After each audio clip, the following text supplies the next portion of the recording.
1% or less actually make financial independence. So that means 99% of the people are living in a delusion. And if you ask them, what are they going to do if I gave them $10 million, what would they do with their life? I guarantee you, 2 to 8 million of that will be spent in less than a minute. If you ask them, what would they do if they had $10 million, they'd write down all the things. They'd buy that car, they'd buy that trip, they'd buy this. And it was all consumers, all depreciables, all devaluing. As long as they spend their money on depreciables and consumables, they really don't have a real desire for building wealth.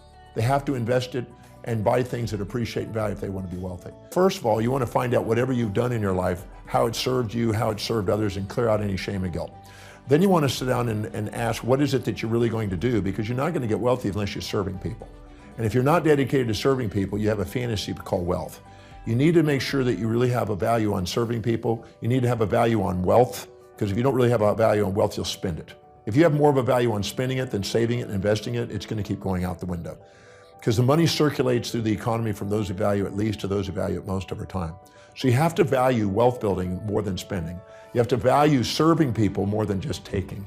And you have to be able to be dedicated to something that's really congruent with your values, or you won't stay with it. You won't build momentum and perseverance towards the accomplishment.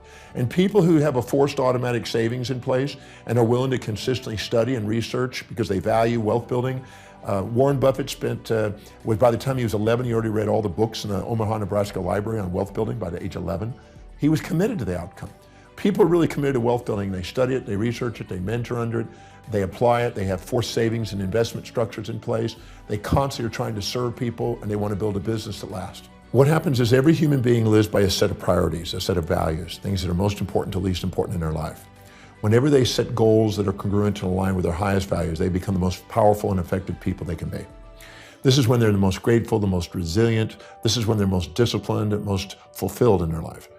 Whenever they're living by lower values and trying to inject the values of others or minimize themselves and live by lower value systems, they procrastinate, hesitate, frustrate, and they become, you might say, victims of their history, not masters of their destiny. So you look at how people fill their space.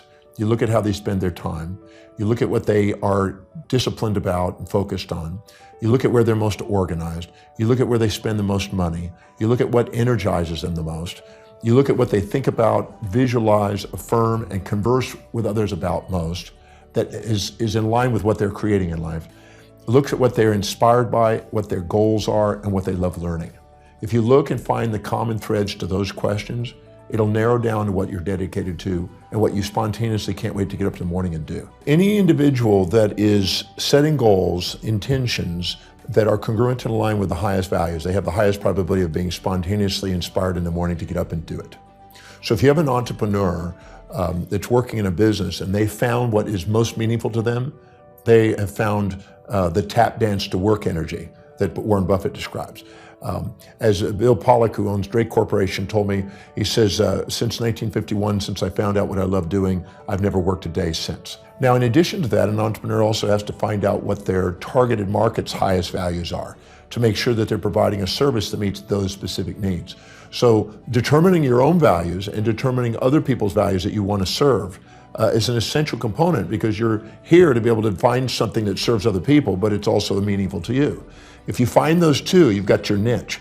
Now you've got exactly what you would love to get up in the morning and do, and you get to go and do what exactly people want, and you get to fulfill their life. Because everybody has a set of priorities, a set of values in their life, when you go down the list of values to lower values, you're less inspired, less fulfilled by doing them. You procrastinate in doing them. And what happens is you'll only do them if it's pleasurable, and if it's not, you'll give up. So the key is to make sure that everything you do is highest priority, the thing that's most meaningful to you, so you don't give up, you have the resilience, and you embrace pain and pleasure in the pursuit of a great purpose. If you are not living by your highest values because you're wanting to do it with pleasure only and you'll want to give up if it's pain, you'll need motivation all the time. The difference between inspiration, which is from within, is people who are inspired from within are living by their highest values. And people that need motivation from without are people that haven't found that highest value and are living by lower values, and they need constant incentives and motivation and only pleasure to keep them going.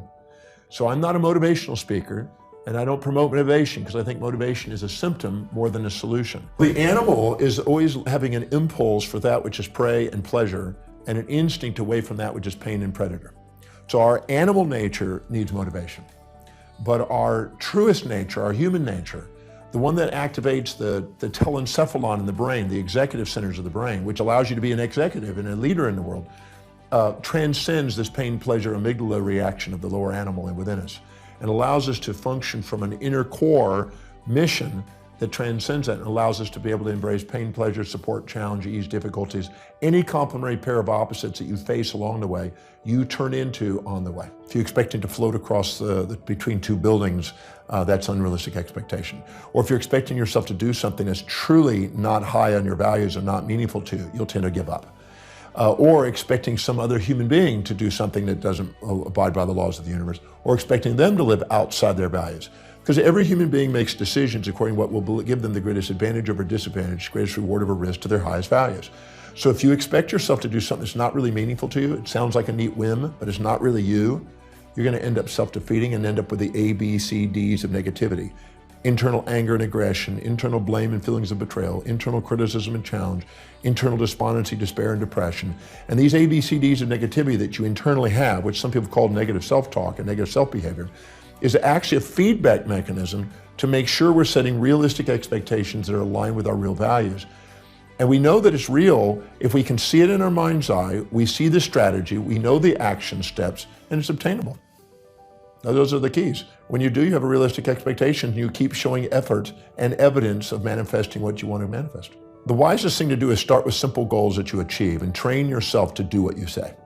If you train yourself to do what you say, your piggy banks become biggie banks. Your little action steps become big dreams. And if you live congruently with your highest values, you have the highest probability of achievement and you won't give up on your goals. So if you set goals that are congruent, that are truly meaningful to you, and you start chunking them down into small enough bites, so you just keep doing things and keep rewarding yourself by accomplishing immediate steps, you'll end up manifesting things because you just strategize your way into the bigger game. So I always say that if you chunk the big project down into small bites and then down to everything that's within a time horizon and within your vision to see and do, you'll get it. You just stay with it long enough. If you stay perseverant towards an objective and exemplify action every day towards your objective, sooner or later everybody else kind of dies out and you're at the top. You just got to stay with it. Well, procrastination is a result of three primary things. It's an unclear vision. It is an unchunked vision. That means you're taking on too big a chunk without bringing it down to small enough bites that you can go and get it done. And it's not linked to your highest values. If you take the objective that you have, you make sure it is abide by the laws of the universe, it's doable. You make sure it really matches your highest values so it's linked. And the way you know that is if you can rattle off the reasons why you can do it and how it will help you fulfill your mission fluently. Because if you're fluent, you're congruent. Then you basically make sure it's chunked down into small action steps you can do, and you micromanage until you've proven you can macromanage. That means you do it into small baby steps every single day. If I do this, I'm one step closer. If I do this the next day, I do it one step closer. Break it down into such small steps that it's by the inch, it's a cinch. If you do, you won't procrastinate. Procrastinate means that you've unchunked it, unlinked it, and unclarified it. I think that people who think they're going to be positive all the time are delusioned. Just like a magnet, it has two sides, and you have two sides. And the more you set up a fantasy that has only one side, the more you get depressed when it doesn't match your fantasy.